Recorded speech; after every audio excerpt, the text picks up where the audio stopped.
When you try to fix a broken system, you expect a fight. You brace for shouting matches, slammed fists, or a hard rejection. But that is rarely how bureaucracy defeats you. The real rejection is perfectly quiet. Take the RAAF framework, a system designed to make a local municipality's operations precise, clean, and cheap. It was meticulously researched and entirely legal. Logically, bringing a solution this disruptive to the old guard should have sparked a massive conflict. You step in expecting someone to throw a punch, and you are entirely ready to block it. But the machinery of government doesn't punch. Instead, it acts like a giant sponge. It absorbs the impact of your new idea without reacting, without arguing, and without fighting back. You realize quickly that the first and most effective line of defense for an entrenched institution isn't a passionate counterargument. It's a complete, soundless void. Your document simply vanishes into a black hole called routing. Week 1 passes in complete silence. In week 2, you follow up, only to be told it's on the attorney's desk.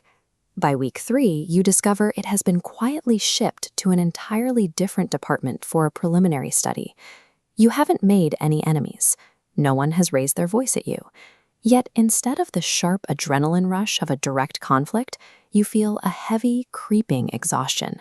Your energy is being siphoned away by a wall built out of ballpoint pens, rubber stamps, and agonizingly slow time. This raises a curious question. If the system is so heavily flawed, and your solution is so meticulously crafted, why do they use paperwork to kill it? Why not just openly reject the proposal? Because administrative red tape is a highly calibrated weapon. It is designed to grind you down through sheer attrition, exhausting you long before you ever get the chance to step into the ring. We often assume bureaucratic slowness is a byproduct of incompetence, a lack of resources, or broken mechanisms. Look closely at the machinery. These endless loops function as highly efficient tools for self-preservation. The structure operates exactly as intended, working as a solid wall that shields the institution from the people trying to fix it. The institution never actually has to defeat your logic or prove your framework wrong.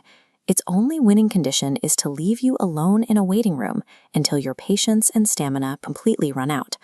What looks like systemic inefficiency is actually a successful, intentional defensive strategy against any threat of change. The bureaucratic silo serves a specific function. It operates as a fortress constructed entirely out of fear.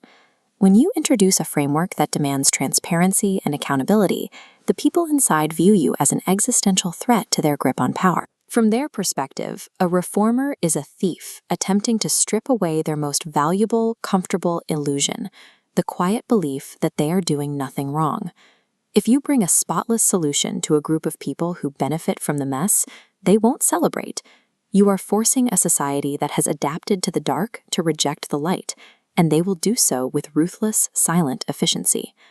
There comes a distinct moment when you sit back at your desk and the heavy weight of isolation truly sets in. But that sudden drop in energy is a moment of profound, necessary clarity. You finally accept the raw limitation of what one person can do against a stone giant of apathy. You realize that you cannot think of the reform like a bridge. You provided the intellect, gathered the materials, and successfully built a sturdy structure right across the chasm. If the people on the other side bolt their doors out of fear, or stubbornly ignore the path you've laid out, the fault doesn't lie with the architecture. The failure belongs entirely to them. So you make your final decision. You take your remaining energy, close the mental door to that municipality, and walk away. You direct your attention back to the things they can never confiscate: your pen, your work, and your personal freedom outside their walls. The unadopted files serve as a permanent record, physical proof that in a system blinded by its own comfort, a clear, truthful alternative was presented and rejected.